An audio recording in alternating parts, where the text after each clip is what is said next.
Hi guys! Welcome to my vlog! So ayan kami ni Braylay. Nandito lang kami sa likod ng bahay. Ayan lang. Ito yun. Ayan. Nagaya si Bulaylay sa labas kaya lumabas kami. At gusto niya makita yung aso niya na napagkalaki-laki. Ayun. Mas malaki pa sa kanya. So, nandito kami ngayon sa sa isang bahay nila Josawa. Kasi dito kami magki-Christmas. Na si Bulaylay oh. 1 degrees lang po ngayon. So, itong bato na to, batuti. Gusto ko rin pumunta sa labas kahit napakalamig. Say hi. Hello vlog. Say hi vlog. Hello vlog. Hello everyone. Hello po.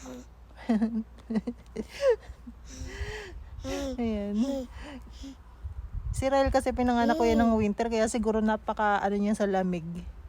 Napakahilig niya sa lamig. Winter ko kasi yung pinanganak eh. Pero hindi niya pa na-experience yung talaga naglalaro sa snow. Kaya ngayong winter, susilitin namin kasi first winter niya makakapaglaro sa snow. Siguro mga first week or second week ng December makapal na snow dito.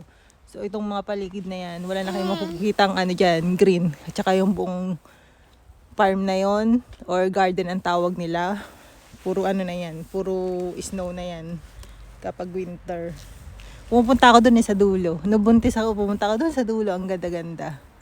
Yung kasi, yan, part pa yan ng lupa nila Josawa, yung dulo na yan. Hanggang dun, malayo.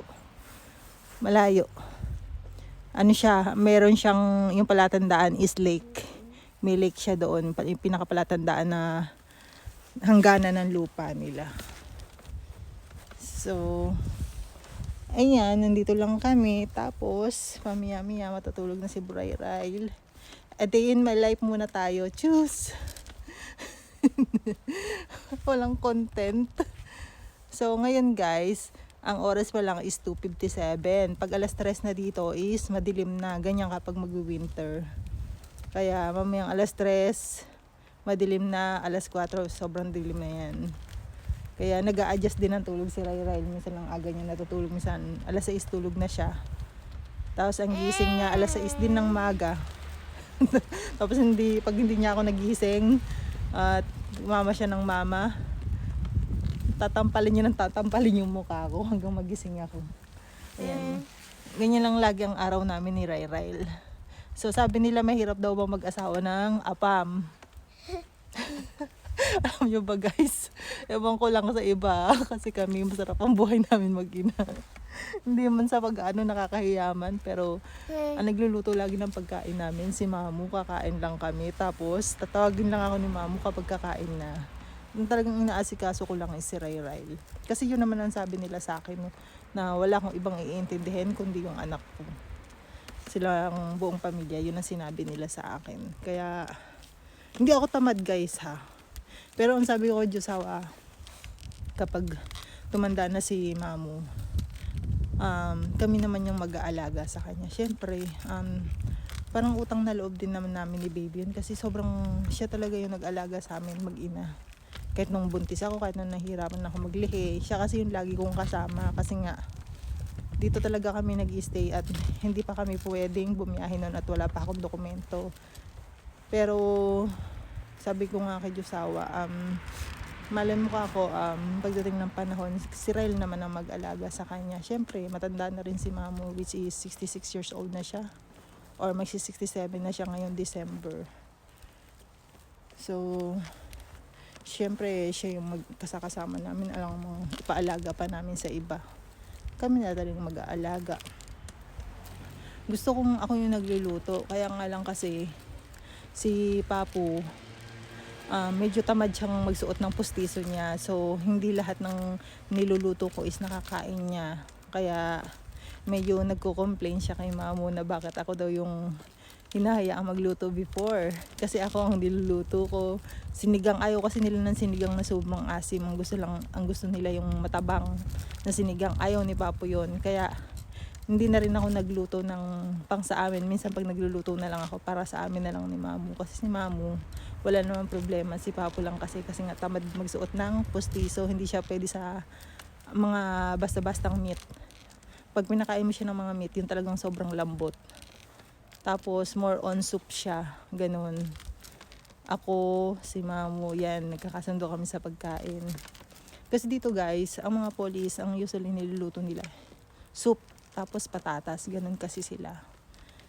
Minsan ang ginagawa ni Mamo kapag nagluluto siya, pinagluluto niya ako ng separate na kanin. Kasi nga, alam naman kasi nila na puro makanin ang mga Pilipino. So, ang ginagawa niya, nagsasaing siya para sa akin. Pero, guys, sa totoo lang, hindi nagluluto ng rice si Mamo. Natuto na lang siya sa akin. So, nung natuto siya, yun, siya na yung nagluluto para sa akin. Siguro, alam niya rin sa sarili niya na hindi ko na masyadong maharap kasi nga busy kay baby. Nakaka-amaze din yung mga nanay na sunod-sunod yung anak. Tapos, busy. Paano kaya nila nagagawa yun? Kasi sa akin, sa experience ko, grabe busy ko kay baby. Sa bagay kasi medyo malikot na rin siya. Tapos nung dumating yung time na parang nahihiya na ako kay Mamo. Inisip ko na kailangan ko mag-adjust sa pagkain nila.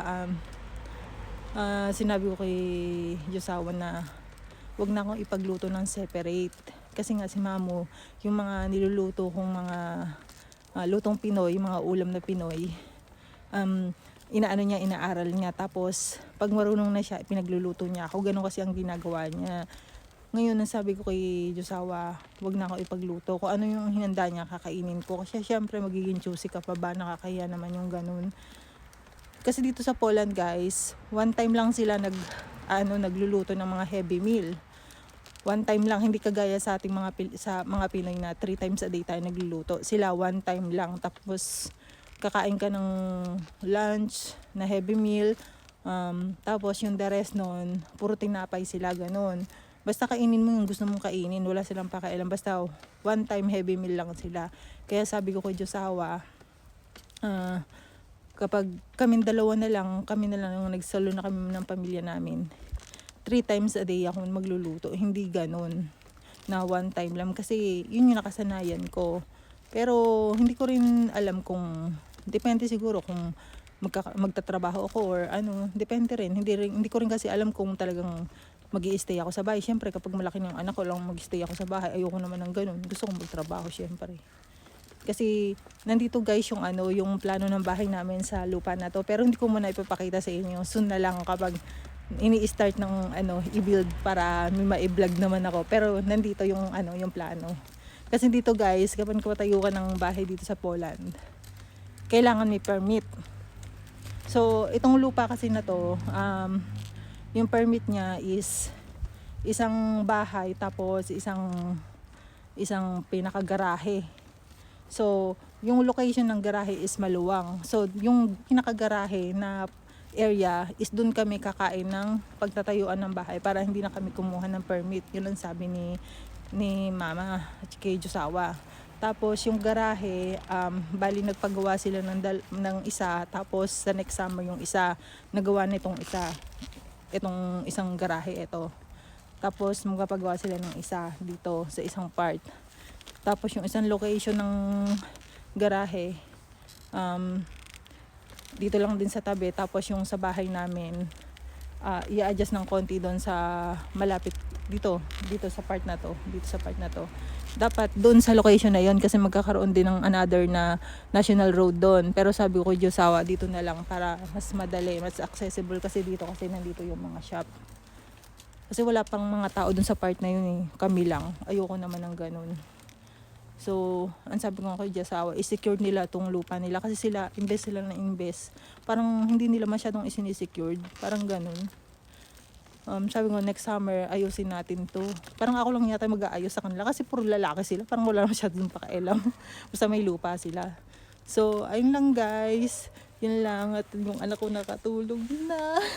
Sandaldal ko. So guys, thank you for watching.